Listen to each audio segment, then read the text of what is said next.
Hello বন্ধুরা, তোমরা সবাই কেমন আছো? আশা করছি খুব ভালো আছো। শুভ সকাল। প্রথমে জানাই গুড মর্নিং। তো এখন সকাল 7টা বাজে, আমি ঘুম থেকে উঠেছি। তো দেখো প্রচণ্ড রোদ বেরিয়েছে। তো আমার মেয়ে এখানে খেলা করছে। আমার মেয়ে, আমি উঠে গেলেই আবার মেয়ে উঠে যায়। তো আমরা এই রুমে শুইনি, আমরা অন্য একটা রুমে শুয়েছিলাম। এই রুমটা ফাঁকাই ছিল। এই রুমে ঘুমাই না আমরা এখন।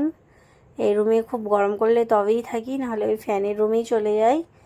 তো এই ঘরটা লাগিয়ে দিলাম। তো দেখো বাইরেটা দেখাচ্ছি। তো মেয়ে এখানে ঘুম থেকে উঠেছি, বলছে মা ব্রাশ করব। ব্রাশ করা হয়ে গেছে, সব ব্রাশ শ্বাস করে এনেছি। সবটা দেখাতে পারলাম না, তো কিছু মনে করবে না। তো দেখো এখানে চা বসিয়ে দিয়েছি। তো তারপর এখানে কলাই সিদ্ধ করেছি, কলাই ভোনা করে নেবো। তো সব প্রত্যেক দিন ওগুলো খাওয়া হয় না, মাঝে সাঝে ইচ্ছা গেলে করি।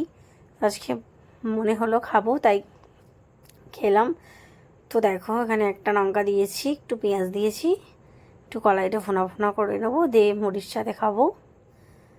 তো দেখতেই পাচ্ছ আমার কলাই ভোনা হয়ে গেছে, মোটামুটি হয়েই এসেছে। এরপর আমি এটা নামিয়ে নেবো। তো ভিডিওটা দেখতে থাকো। তো যারা আমার ইউটিউব থেকে দেখছো তাদেরকে বলবো আমি সাবস্ক্রাইব করে দিতে। আর যারা আমার ফেসবুক থেকে দেখছো তারা প্লিজ আমাকে ফলো করে দিও আর আমার সাথে থেকো। আর কিছু বলার নেই তোমাদেরকে। তো দেখো আমি এই ঘরে চলে এসেছি। তো আমি এখন খাবো। এখন ছেলে পড়তে গেছে, পড়ে এসেও তখন খাবে, ওর জন্য রেখে দেবো। আমি আর মেয়ে খাচ্ছি। তো দেখো মুড়ির মধ্যে নিয়ে নিলাম কলাই ভোনা, আর এখানে লাল চা আছে। চাটার কালারটা আজকে একটু বেশি হয়ে গেছে, একটু কালো পাড়া লাগছে। নাহলে আমি খুব ফিকে পাড়া মানে চা করি, তো আজকে একটু বেশি হয়ে গেছে, বুঝতে পারিনি। সব দিন সমান হয় না। তো ভিডিওটা কেমন হয়েছে বলবে। ভাবলাম একটু শেয়ার করি।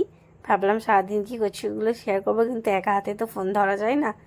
বাড়িতে কেউ থাকলে হয়তো ধরতো। তো মেয়ে এখানে বলছে